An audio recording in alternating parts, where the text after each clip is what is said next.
Welcome to Vision in Action Live. Good morning. I'm Jim Boswell. I'm your host, and I'm the author of Lifelong Fulfillment, Take Charge of Your Life. On the Vision in Action podcast, we focus on the expert knowledge and solutions that it takes to work on individual personal development. These are the puzzle pieces that allow you to construct the complete picture of your best life. And to do this, we bring you representative experts from every conceivable discipline that can inform your thinking about your own journey to lifelong fulfillment.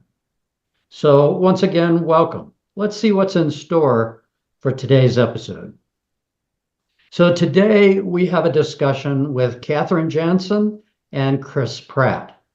Catharine Jansen is a retired critical care nurse and a certified holistic cancer care coach. She's also an author of a book and a podcaster on the Cancer Care Roundup. She's actually also an inventor, in a sense, as the designer of BRCA shirts that improve postoperative health care in terms of safety and mobility. Now, Mr. Pratt, Chris, is an educator and consultant, and now a certified functional nutritionist and podcaster, doing natural health education as the founder of the Plant Adventure and the Healing Conspiracy podcast. He leads the effort to rally those who want to fight chronic illness with natural methods and to reverse unsolved health problems. Welcome today, Ms. Jansen and Mr. Pratt. Glad to have you on Vision in Action Live. Thank you. Great. So moving forward, as you know, at Vision in Action, one of the challenges of being human is our inevitable encounters with the speed bumps of life, things like marriage, relocation, death, illness, failures, and recoveries. So today, our spotlight is going to be on cancer, the big C, and the alternatives that are available to us to survive and triumph over this scourge. Now, as we go through this, listeners are invited to jot down questions, and I will give you an email to send those to in case we don't answer those during the course of this discussion. Send them on, we'll get our experts to comment, and we'll get the answers back to you. So to start out, it might be good to have a benchmark on where this particular part of healthcare stands. So I'm going to quote you some statistics from National Institutes of Health, Mayo Clinic, etc., to give you some idea about what's going on. So in 2024, an estimated 2 million people will come down with some form of cancer. And this is in the United States. All the statistics I'm telling you are US statistics. And of those 2 million, that same year, about 612,000 will expire from the disease. So that's a rough survival rate of about 70% if you want to look at it that way. If we look at when it occurs by age, in general, the vast majority of it is between 60 years old and 85. However, you really can't ignore that because cancer does occur as early as 1 year old and also as late as 59, although the incident rate is lower. So it's something that human beings are dealing with and have probably been dealing with for most of our existence, but it's very much in the last 50 years with the National Institutes of Health been a focus in the US. At the Mayo Clinic, they say that risk statistics can be pretty frustrating because you can't really tell your individual risk of cancer. You're dealing with statistics and we don't know what part of the curve you belong in. But to offer something, they say that studies that have found that American men have about a 40% chance of developing cancer in their lifetimes. But that doesn't mean it's 40% if you're a man and if as an individual, because your circumstances will vary. Your diet, your genetics, your epigenetics, and how well you take care of yourself. The National Cancer Institute reminds us that breast, lung, bronchus, prostate, and colorectal cancers account for about 50% of new cancer cases. And the ones that are the most difficult in terms of mortality are lung, bronchitis, colorectal, pancreatic, and breast cancers. So those are pretty common features. We hear about them accidentally, whether we focus on this or not. So that just gives you some sense of where they fit. The Cleveland Clinic would make sure that we understand where the lowest survival rates are. So the most difficult ones to deal with are esophageal, that's the throat, pancreatic cancer, which we all need to survive, liver cancer, and brain cancer. Those are anywhere from 50% to about 30%, 36% of the total. And to sum it all up, the National Cancer Institute reminds us, and these stats, in fact, are from a couple years back in 2022, that 70% of survivors will last over 5 years from diagnosis. That percentage goes down when you hit 10 years, it's down to 48%. And by the time you've reached 20 years after diagnosis and treatment, survival rates are around 20.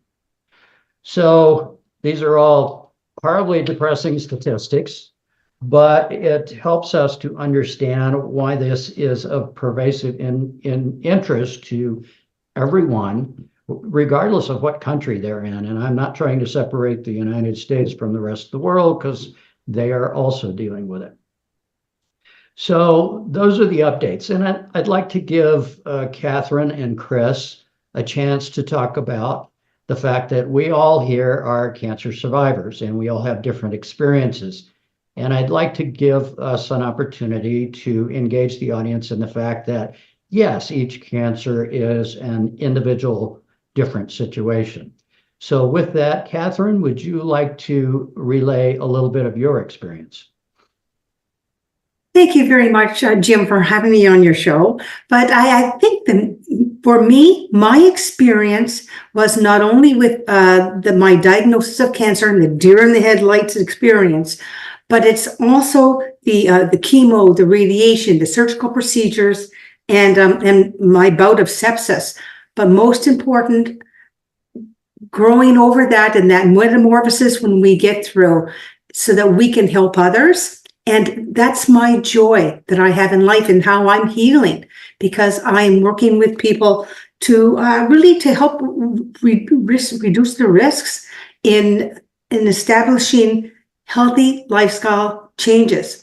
It's not easy, but you know what? We can do this. That's what it's about. Okay. Chris, perhaps you have some comments on your path. Yeah, thanks, Jim. And again, thank you for having me on today. You know, my path has been very non-traditional in a lot of ways. I had a really, and I'm still dealing with it, a really rare form of skin cancer. It started as skin cancer, which was common skin cancer called basal cell carcinoma. And after I had that surgically removed through the standard procedure, the Mohs surgery, about 2 years later, started to have a pain in my neck. And so went to chiropractors, went to dermatologists, ear, nose, and throat doctors. And nobody was sure until they took a biopsy. And they discovered that after that surgery, the cells had metastasized and ended up going through my body and landing in a lymph node in my neck. And so I was in the rare 3% of cases that this happens. And suddenly I was deemed as being in stage 4 metastatic basaloid carcinoma, which is a really fancy way of saying you have skin cancer that went inside your body and took root. So it was very unexpected. You know, after you have your skin cancer surgery, you think, okay, they got it and life goes on. But that being said, it became a very arduous journey, because there isn't a great way to necessarily tackle what I have. My skin cancer internally is not extremely aggressive, thankfully, and it's very contained in a lot of ways. And so the traditional route for me was offering basically one option. They didn't want to do radiation and they didn't want to do surgery. They wanted to give me a chemo pill. They had decided that chemo pill it's the strongest thing on the market for my kind of cancer. And they wanted me to take that for 18 months. And they said after 18 months, they would determine if it was effective. And to me, that was just astonishing that I had to take a chemo for a year and a half without any determination if this is working or not. And then, the oncologist told me that for him, it's working if the cancer doesn't spread, and that I really shouldn't expect to get rid of it. And he said that at some point in this process that the cancer would work its way around this drug, because that's what tends to happen. And then they would have to start over.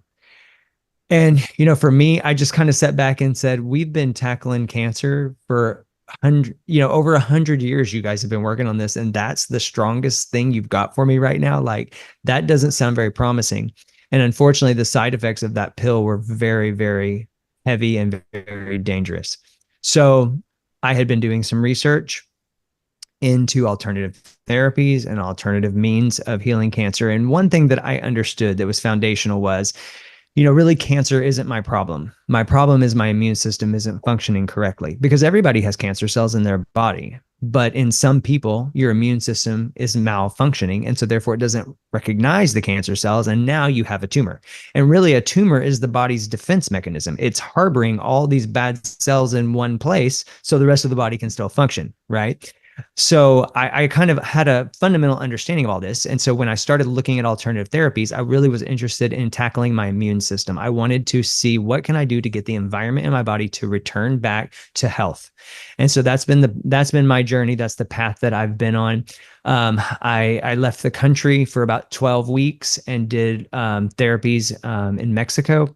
And they were very effective in a lot of ways. It included lots of different things. And, we can get into that if you feel that it's appropriate. But, for the most part, I saw about a 75% reduction in that tumor. So I'm almost there. I'm almost in the clear. So, now I'm kind of stable and I'm pushing through and just kind of giving my body the time it needs to heal. Because I always say, I didn't get cancer in one day, so I can't expect to heal it in one day. Thank you for that, Chris. Just to add a little spice to this, I'll relay my experience as well. I had been doing the normal cancer screening, the colonoscopies, etc. But when I got a checkup at age 66 with a regular doctor who does that, turns out I had a stage 3B cancer in my bowel. And so we went through the normal procedure. Fortunately, this guy is an exceptional surgeon, and he did laparoscopic surgery, did a grand job. In about a month, I recovered from that, and then it was on to chemo. Well, I'm in New Mexico, and so most of the high end of research and development in cancer is at our University of New Mexico in Albuquerque. That's a couple hours away from me. But nevertheless, I went to them, and I was very impressed with what they had to offer, because it wasn't just about chemo, which they wanted me to do, but it was also about nutrition, genetic screening for predilection to cancer in general and colon cancer in particular, because there's various markers that they would want you to know so the rest of your family can be advised if that's an issue. I started out with pills too. And Chris, I have every sympathy for you. Mine was horrible. After about 6 weeks, I had to quit, and then did the intravenous, and that went much better. But still, it was a 6 to 8 month process for me to do that. And 5 years later, yes, I'm free of it. But I encountered a lot of shock along the way. I don't shock easily, so I think I bore it well and started to learn about cancer, because I tended to want to ignore it. I tended to want to think, hey, generally you're a very healthy person, and I can afford to wait and deal with it when it shows up. Well, that's a very naive approach on my part. But I spent a lot of time banging on the internet, talking to people, talking to other people that have been through colon cancer before, what their experience had been. I got real familiar with survival rates, therapies, and so forth. And I asked a lot of very difficult questions of the oncologists that I interviewed before I underwent therapy. And it was interesting. Some of them had similar attitudes to what you have, is I have this limited tool set It's only the product of 40 to 50 years of intense NIH and statewide and, the larger hospitals concentrated efforts at research and other therapies. And it was, I've got what I've got. It's working better than it used to, but that's also attributed to early screening. So there are so many dimensions on this. The educational part of it for someone who is dealing with it is difficult. And everybody has an opinion, but getting to the authoritative resources is the more difficult. And your doctors don't offer you that. They're not there to train you. They're there to say, well, I have the best, latest, and greatest, and you should just trust me. Well, I don't come from that school of thought, so I was forced to sort of become a pseudo expert on my own about my own issue. So I'm happy to be alive. I'm happy to know I have some years yet to go, and I'm happy to see more things becoming available, which we'll talk about a little bit more in terms of diagnostics and so forth as we go forward. So Catharine, let's circle back to you for a minute. So given all of this, what's your opinion about how each of us individuals should be thinking about our risk of cancer and a good strategy for, being ready for it or ignoring it or mobilizing on it? What does your experience tell us? Because we know you have some deep and long experience there to offer. Very much so, Jim, very much so. I really initially ignored it, and I should not have, because my mother died of cancer, all her sisters died of cancer, all their daughters have died of breast cancer or ovarian cancer, and her brother, pancreatic cancer, and even on my father's side, 4 of the girls, cancer, my uncle, pancreatic, and his son at a young age of 30, pancreatic. So I had a significant history there. Here I am, a critical care nurse, and I had, got past 50, and here I am at 60. I was 60, and I thought, I got through it. And there it was staring me in the face. Mm-hmm. And I can honestly say the biggest problem with this is not even talking to my sisters about it. Not even, because my oldest sister also has breast cancer. My 2 younger ones don't. But the difficult thing is, even when we are looking at it, unless it happens to us, we don't want to deal with it. So I think this is where we really need to step forward in not only our families, but our communities, and make it a comfortable thing to talk about. I'm from 8 children, and my mother would say, okay, ladies, you know what the job is. Today's July 1st, and on the 1st, there's health mandates we must do. And my brothers would think, what the heck?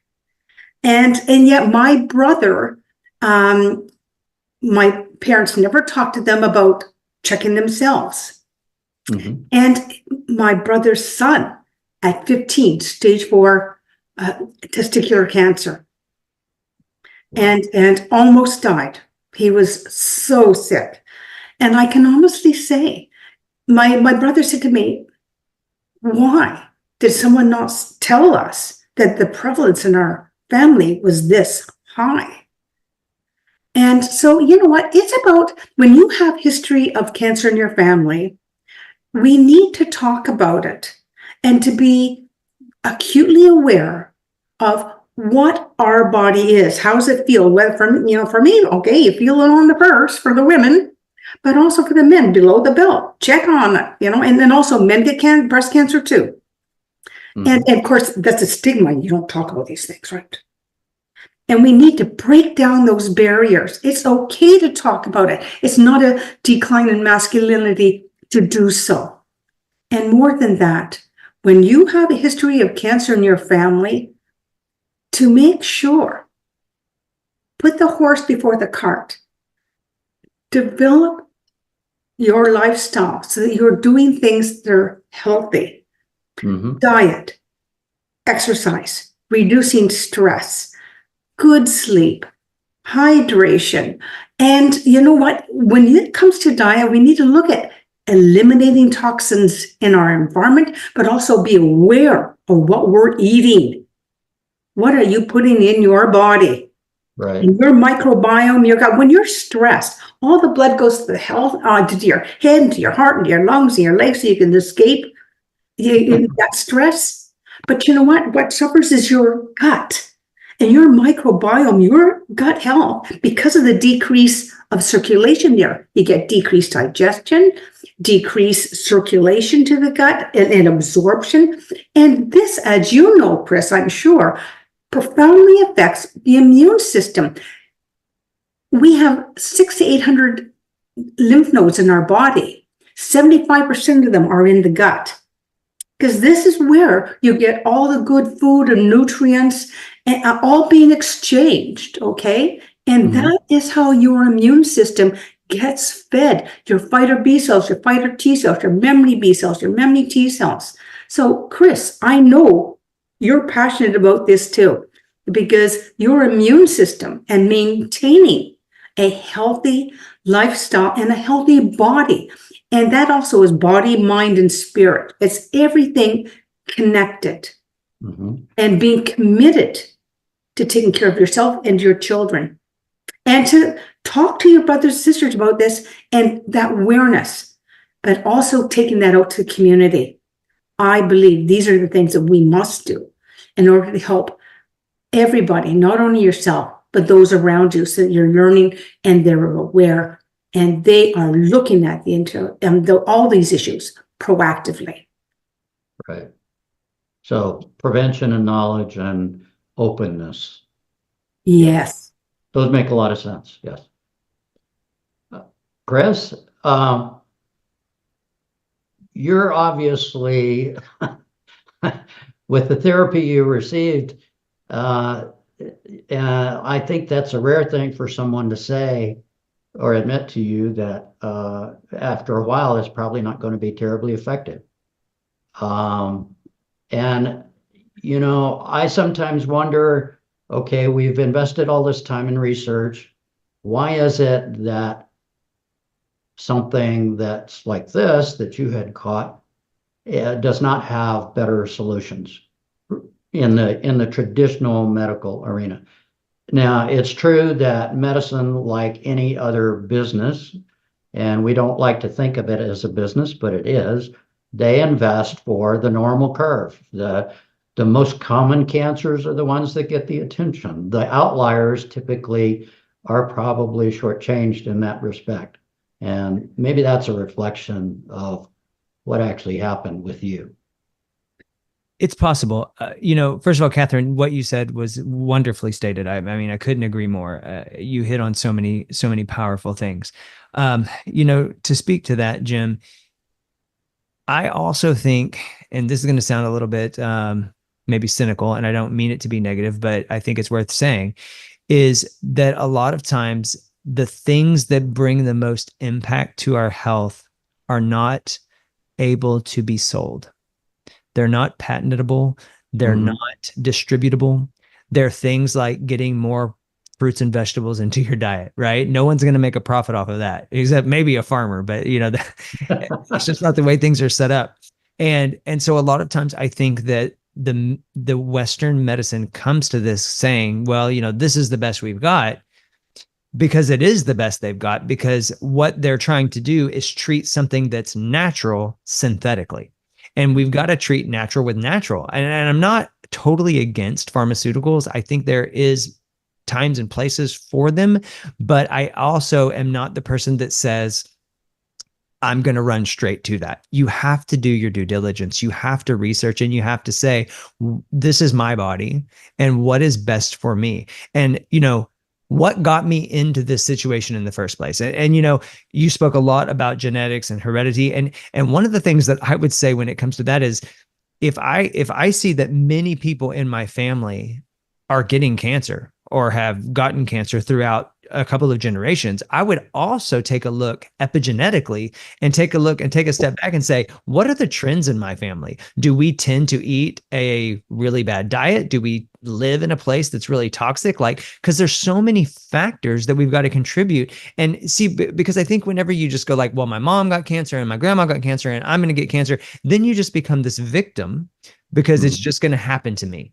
But at the same time, I think there are things that we can do to kind of bust out of that matrix, if you will, and I know that it's a sensitive topic because I'm not trying to guilt or shame anyone, but I know in my case and with many people that I've worked with, we can look back, and if we take an honest look, we can say, this is most likely my fault because I've made some choices that weren't best for my health. I know for me, and speaking to what you were saying, Catherine, my diet was a trash can before I got cancer. I mean, I was just like the standard American diet, which is sad, pun intended. And I was eating fast food all the time, going out to eat, very rarely ate fruits or vegetables, was literally eating like highly processed food all of the time. And I was creating an acidic environment for myself. And then I was at a job that was highly stressful. I was working about 60 to 80 hours a week. I created this breeding ground for disease. And then, so I can't look back and just say like, oh, well, oh my gosh, this just happened. I can't believe, how did it happen to me? Well, I know exactly how it happened to me. I didn't take care of myself, and you go, well, you had skin cancer. It happened because you got a sunburn. Listen, cancer is cancer. Cancer is the process is the same throughout the body. Now it affects in different ways because our organs and our systems are more susceptible to damage or whatever the case may be. But there is way more research out there that shows that sunscreen and diet cause skin cancer far before the sun does. Okay. And actually the sun is the only source of vitamin D that we have. It's really the thing that fights cancer. So we just have to start to wake up to realize that we're not victims in all of this, and we've got to educate ourselves and we've got to take control. So, right. Thank you. One of the things I want to cover on behalf of the audience is a couple of issues in addition. One is diagnostics. The cancer people will tell you earlier is better. And nowadays, even in the 40s, it's not unusual, or maybe in the 30s, to start doing that. It looks like in the colon cancer arena, they walked back the age from, the late 50s into, the early 50s, and probably we're in the 40s now. So one is early diagnostics. Okay, so you two have talked about prevention, which I can't help but agree with. I had to go through nutritional counseling and genetic screening myself. And I probably have a little bit of what you both said, is I wasn't eating optimally or resourcing enough nutrients optimally to have a good preventative track record. So you're probably right, Chris. I probably own a good bit of that responsibility. And yes, there were not a lot, but there were instances of cancer in my family as well. But one of the things that I think, we need to say, when we look to the cancer establishments, hospitals, research hospitals, people that provide oncology and so forth, and surgery, is we want to be able to trust them. And I think trending that, we need to familiarize the audience with, okay, what are the components of that I need to be aware of? One is early screening. One is it takes a long time for one screening to get from the theoretical and practical to be a production-worthy capability. For instance, there are camera pills for GI monitoring for colon cancer. They were available when I had colon cancer. Have I ever had one? No. So going from a therapy that is available or a diagnostic that's available to actually having it available to the public seems to lag the problem. There is a CEA blood test, which looks for antigens that are markers for cancer. I had never had one until I got cancer. Never. There are things about genetic screening for cancer. So when Catharine here mentions a whole family history of it, one of the jump to things in my logical mind is, well, why don't I get genetically screened for a predilection for cancer and see if I have that? And if there's anything besides just healthy practice that I can do, well, then I'm willing to do it. And then there's other new therapies coming on that aren't yet mainstream, where you're doing targeted immunotherapy because each of our body chemistries is entirely different. So, and most research aims for the middle of the normal curve, out to 2 to 3 sigma. So they're trying to catch most of it, but the outliers frequently are not catchable that way. Whereas targeted genetic immunology actually is about a specific individual. So one is what's available. And I think the message I would want to put to our audience is number one is it's changing, but you need to ask those questions about what should I be doing? If I have cancer in my family, I should be talking to my doctor about what kind of risk I'm facing. What can I do now proactively? It seems to me that also having therapies, the next question is, okay, so assume I finally get it, and it might be this, what would I be facing in terms of therapies? What's coming along the line?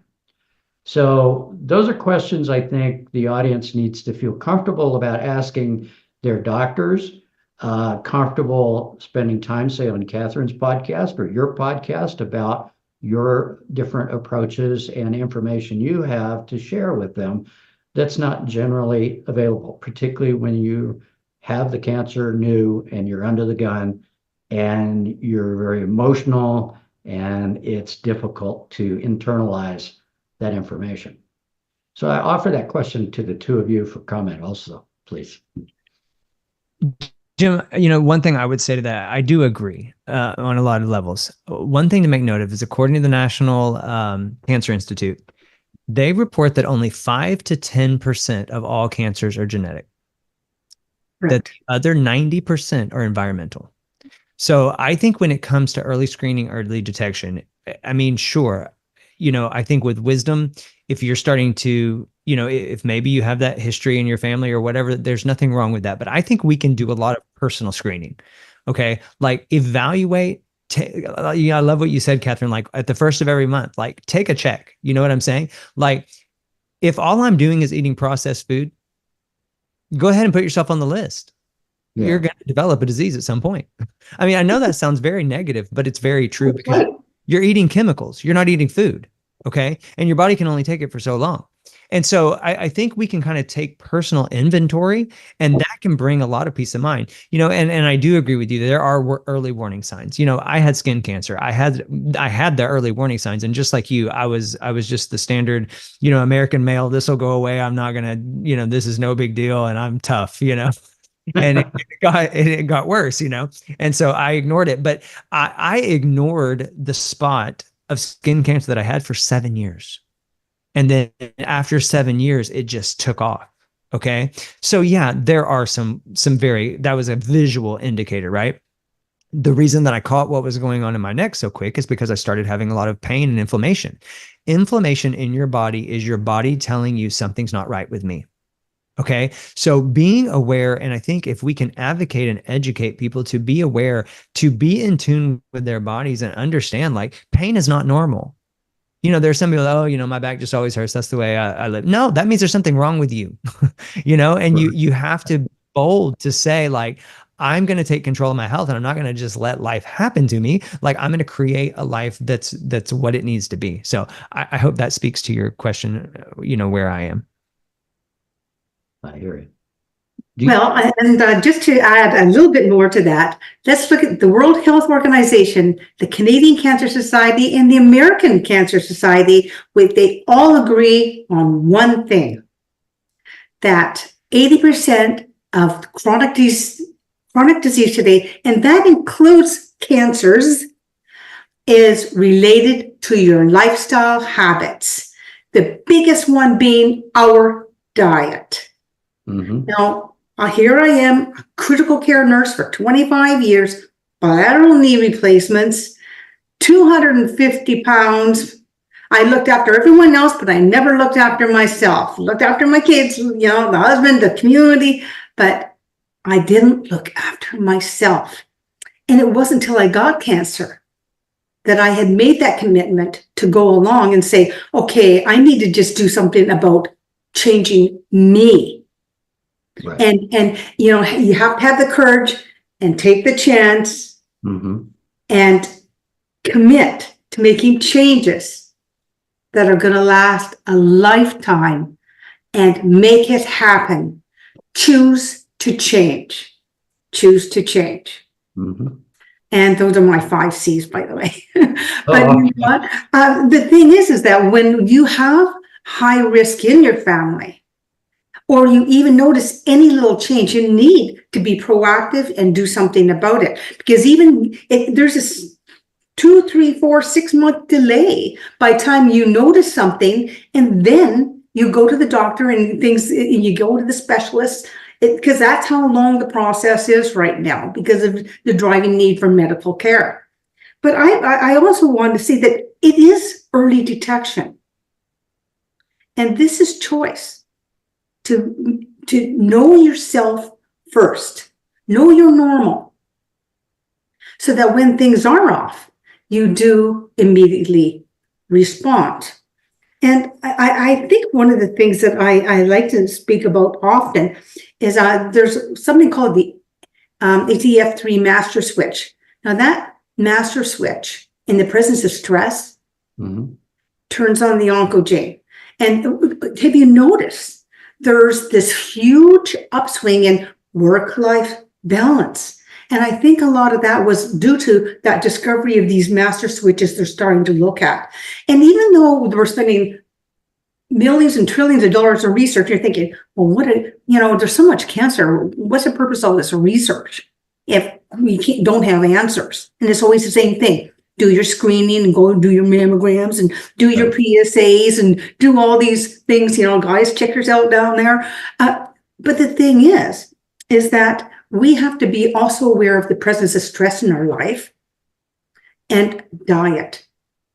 And we have these things called happy hormones. And those happy hormones are things, what do you need to do to establish lifestyle changes that are going to reduce those risks of stress and also help you in your diet and in your planning? Because I can tell you right now, I'm now 180 pounds and bringing it down, but it's been because I've made changes to my diet and exercise, and I'm yoga and deep breathing and meditation and qigong and all these wonderful things that are out there. There are lots of things that we can do to reduce stress, but to, more importantly, change our diet. But we have to choose to change. Just like you choose, love is a decision. So is choosing to change and to make those lifestyle changes. And it is not easy. And that's the role of a cancer coach, really, is to step forward and help people find out who they are, what they like to do, and then help guide them to make those changes. I can't tell them what changes to make. They have to research and they have to be proactive and wanting to take charge and take control of their lives. Right. And I think these are the hardest things that we have to face. And it's when you're faced with cancer and you're inundated with information, it's having to you need, and I like to say a professional cancer coach. Okay, it's like someone who has a degree, someone who's educated enough to send you to the right sources and not to Google, because Google does not have the best answers. And I can honestly say we have to really look at and be self-discerning to really investigate. When I was diagnosed with stage 1, they caught it early because of genetics, by the way, because my sister said she was in BC and I'm in Ontario, and the genetics there, talked to the genetics counselor over here and said, why don't you follow up on all those girls and see what's going on? And I'm the one advocating for my care, insisted that they do an MRI with contrast to determine if there's anything. I want to know what my baseline was on my breast. And they found it. And yet it had not been found on a mammogram. So it really does. It's important to advocate for your care and with confidence. And so that is why we look at cancer coaches and can bring them in early, because you're still going to come out after all this and still come out of all your treatment and be immune suppressed because chemo and radiation, anything else you choose. Right. And there's a lot of drugs out there. And even when we're doing things holistically, we're putting strange things in our bodies. And when something, I was stage 1 and they decided not to give me radiation and chemo because, they said, remove the breast, 98% chance you'll never have to deal with it again. Guess what? It's called recurrence, even though I've done all this. Mm-hmm. But I have the peace of mind of knowing that I actively made changes and I'm doing my best to prevent and reduce those risks. Right. But even if you do get them, now I'm looking at, okay, what can I do now that I have the education as a cancer coach to really take a look, like mistletoe, vitamin C, IV. There are lots of really nice resources and things out there that we can do to augment any other treatment we get. I'm not saying it should just be what they're offering, because we need to look at everything in a combination of things that work best for us. Because we're going to be told do this because the hospital wants their money. But we also have to look at, well, how can we augment every aspect of our care? And I really say there are other things we can do, to going for walks in nature, right, socializing, finding joy and happiness in your life. These are the kind of things, love the life you live, love the life you lead. And that body, mind, spirit connection, for that you get peace. You need the joy and happiness in life so that you can feel good, because medicine is just 1/3. The other third is changing your lifestyle. And the other one is finding that love and laughter and joy and just living and managing that stress and getting out there and finding peace in your life and finding peace with yourself. And you know what? When you find that and love yourself, you're going to be able to help others. And that's one of my big messages too. Chris, let's pop back to you for a minute. You've got a new podcast and the Plant Adventure Initiative. Could you acquaint the audience with that and also tell them how to reach that podcast, if you would?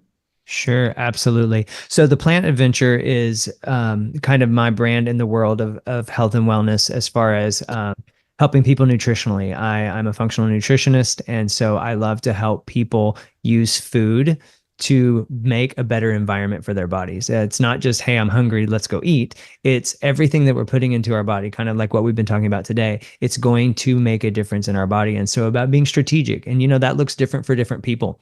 And so it's important to sit down and evaluate. Every person's diet needs to be different. It needs to be conducive to, their lifestyle, their environment, and everything. I take all of that, a very holistic approach to that. So, I do some nutritional coaching. Also, on the Plant Adventure, I also have a YouTube channel associated with that where I share recipes. I cook and eat primarily plant-based. And so I try to make that fun for people, because a lot of people are scared of cooking plants. I don't know why, but they're like, I don't know what to do. And I'm like, there's lots to do, that you can have so much fun in the kitchen. So, kind of giving families ideas about, how to incorporate healthy foods into the daily lifestyle and raising healthy kids. That's really my goal with that. Also, as you had mentioned, and you can find that at theplantadventure.com, www.theplantadventure.com. It's also on YouTube by the same name, and social media. And then recently, a couple of months ago, I launched a podcast called Healing Conspiracy. And the idea behind that is that we dive into the world of alternative health, and we it's really not about finding answers as much as it is asking right questions. And so we really go in and we tackle a lot of these topics like we're talking about today. We tackle not only nutritional topics, we tackle alternative therapies. And I love to highlight people who have overcome the odds and they've healed and they've maybe gone against the conventional treatment. And we love to hear those stories. So I would love for you to tune into that. It's at www.healingconspiracy.com. It can also be found on any podcast platform as well as YouTube at Healing Conspiracy and on KFred Radio. So there's lots of ways to connect there. And, if you have a story of overcoming that you'd like to share or a topic you'd want to hear, I'm all ears. So I would love for people to engage that way. Great. Catharine, you have a podcast also. Maybe you want to tell us about that. Do you know what? I've just started doing little excerpts in my, and sometimes just these little 30-minute mini ones too. And a lot of them are just on tips on health, tips on lifestyle habits, things like that. But I wanted just to comment, Chris, it really does come down to diet. Really, in all honesty, eat at home. Yes, plant-based. Now I do have fish and chip and fish and chicken, but every other day because my husband and my kids, oh my God, you're giving us this healthy shit. And the thing is that, so I've got them every other day eating, a plant-based diet. Okay. And a lot, as you said, it is, people don't know how to cook vegetables, like steaming them and baking. We should not be looking at going out to restaurants and getting all the high fat, high sugar. We don't know what additives are in them. And we can control our diets by cooking at home. It doesn't have to be hard. It's not difficult. But this is where, and Chris, this is where people in nutrition need to come forward and need to be out there in the community and voicing about diet. And I don't mean a diet as in, keto or this or that. It's about eating healthy. The benefits of mushrooms and garlic or, these kind of things. Just talking about some of those, what's in our food and what's good about different things, how to even cook or how to preserve. We're coming into winter. So how do we store the goodness of our vegetables and fruit so that we can take advantage of it in the summer, in the winter, not just eat them in the summer? I really think we need to look at what you're eating and it's what you have in your house. And there's some really good books out there too. Look at the China study. There are tons of books also on just how to eat plant-based diets, or what are some of those good recipe books where you're using more plant-based. Just start. You're never too late to start. It doesn't matter if you're 20, if you're 80. It's never too late to start focusing on making those changes in your life. And this is important. Start with your diet, start with exercise, start with decreased stress, and find what works for you, not what works for me, what works for you. Okay. Thank you for that.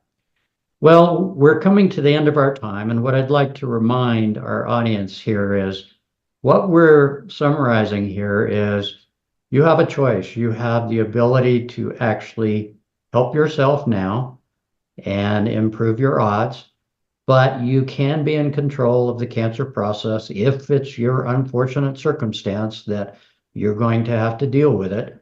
And it's an educational process that you can engage when you are demanded to engage, when you're in the middle of it, or you can anticipate that and have some familiarity with it. We've talked about 2 websites here. Again, I'll reiterate the Cancer Care Roundup with Catharine here, and the Healing Conspiracy podcast with Chris Pratt can get you help you get you started on the preventative side. So I highly recommend you take that proactive approach.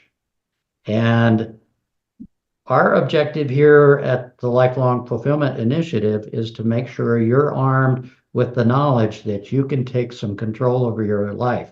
And this happens to be one of them. There's other speed bumps to be addressed later with our podcast, which we'll touch on as well. It's unfortunate, but that's a part of life. Thank you both so much for coming in today. I love your insights, and I hope the audience has a chance to connect with your podcast and learn more.